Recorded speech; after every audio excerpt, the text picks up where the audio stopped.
प्रकृति कभी जल्दबाजी नहीं करती, फिर भी सब कुछ पूरा हो जाता है। लाओ त्सु का ये कहना आज कितना प्रासंगिक है।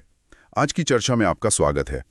आज है विश्व पर्यावरण दिवस और प्रधानमंत्री ने भी दिल्ली में पौधा लगाया, अरावली ग्रीन वॉल प्रोजेक्ट की बात की। तो इसी संदर्भ में हम आज इकोसिस्टम रिस्टोरेशन यानी पारिस्थितिकी तंत्र की बहाली पर बात करेंगे। दुनिया में क्या हो रहा है, भारत में क्या हो रहा है, ये सारी जानकारी हमने इंडियन एक्सप्रेस के एक आर्टिकल से ली है और हमारा मकसद है कि इसके जो मुख्य पहलू हैं उन्हें समझें। ये यूपीएससी की तैयारी करने वालों के लिए तो खैर ज़रूरी है ही, पर पर्यावरण में रुचि रखने वाले हर किसी के लिए अहम है। शुरुआत एक चिंता जगाने वाले फैक्ट से करते हैं। हमारी पृथ्वी पर बायोडाइवर्सिटी मतलब जैव विविधता बहुत तेज़ी से ख़त्म हो रही है।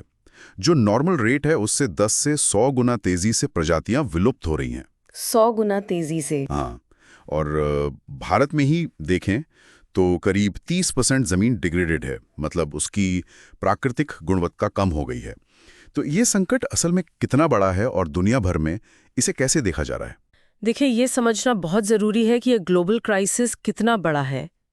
जैसे IUCN जो प्रकृति संरक्षण पे काम करता है, वो कहता है कि दुनिया में जितने भी पेड़ों की प्रजातियां हैं उनमें से 1/3 से ज़्यादा वो विलुप्त होने के खतरे में हैं। 1/3? बाप रे! हाँ, और सोचिए, दुनिया की 40% आबादी ऐसी जगह रहती है जहां भूमि क्षरण हो रहा है, मतलब लैंड डिग्रेडेशन। और जो पॉलिनेटर्स हैं जैसे मधुमक्खी, तितलियां, उनके कम होने से हर साल लगभग $577 बिलियन की फसलें, उनका उत्पादन खतरे में है। $577 बिलियन? ये तो बहुत ही बड़ा आंकड़ा है। बिल्कुल। और IPBES की रिपोर्ट तो साफ कहती है कि अगर बायोडाइवर्सिटी ऐसे ही कम होती रही तो हमारे जो सस्टेनेबल डेवलपमेंट गोल्स हैं SDGs, जैसे गरीबी, भुखमरी, स्वास्थ्य, पानी, वो सब हासिल करना मुश्किल हो जाएगा। तो ये तो हुई समस्या की गंभीरता।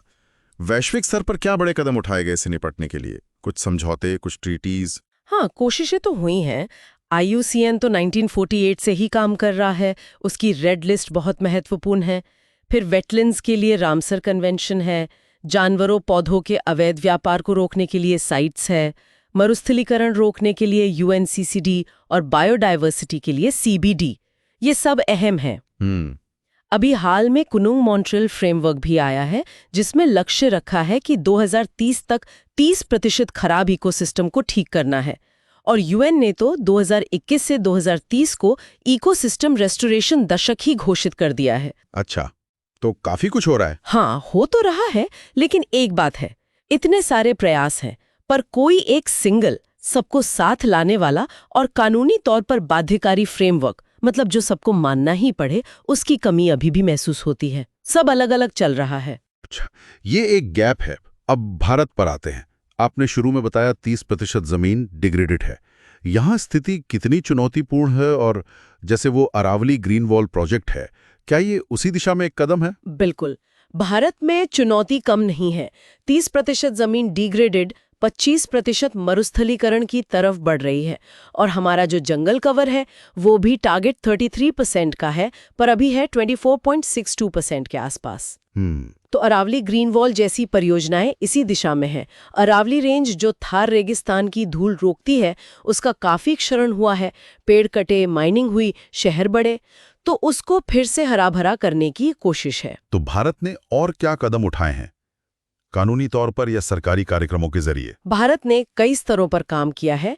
कानून देखें तो wild life protection act 1972, forest conservation act 1980, biological diversity act 2002, water act 1974, ये सब बेस हैं। जी। फिर कार्यक्रम हैं जैसे national watershed development project, national afforestation programme, green India mission, और एक महत्वपूर्ण है कैंपा फंड, यानी compensatory afforestation fund management and planning authority.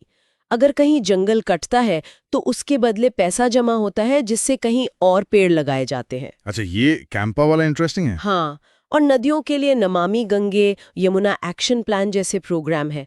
और एक सिद्धांत भी है, पल्यूटर पेज प्रिंसिपल, यानी जो प्रदूषण करेगा वो भरपाई करेगा। ठीक है, तो कानून है, कार्यक्रम है, पर सवाल वही है, क्या ये काफी है? जिस रफ्तार से इकोसिस्टम खराब हो रहा है, क्या हमें कुछ और करने की जरूरत है? कोई नया नजरिया? बिल्कुल सही सवाल। हमें अब सिर्फ कंजर्वेशन यानी जो बचा है उसे बचाने से आगे सोचना होगा।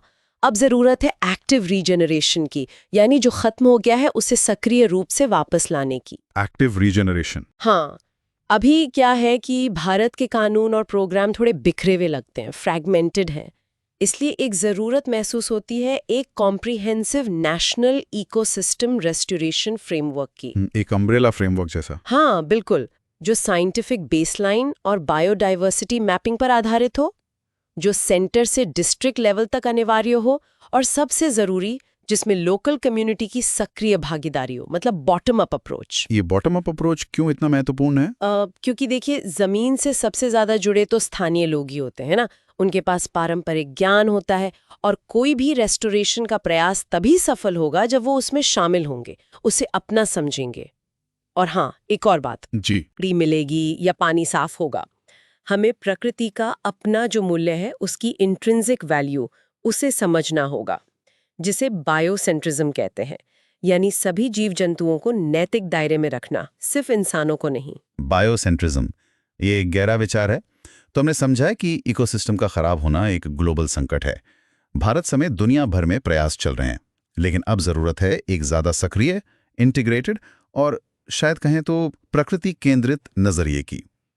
यूपीएससी एस्पिरेंट्स के लिए ये टॉपिक पर्यावरण, policy, international relations, sustainable development हर लिहाज से बेहद अहम है। ये जानकारी हमने इंडियन एक्सप्रेस से ली थी। अगर ये चर्चा आपको उपयोगी लगी हो तो इसे लाइक करें, सब्सक्राइब करें, और अगर कोई सवाल या विचार हो तो नीचे कमेंट्स में जरूर बताएं। और अंत में सोचने के लिए एक सवाल छोड़ जाते हैं। भारत अपने विकास की नीतियों और रेस्टोरेशन के प्रयासों में प्रकृति की इस इंट्रिंसिक वैल्यू और बायोसेंट्रिज्म के सिद्धांत को असल में कैसे शामिल कर सकता है?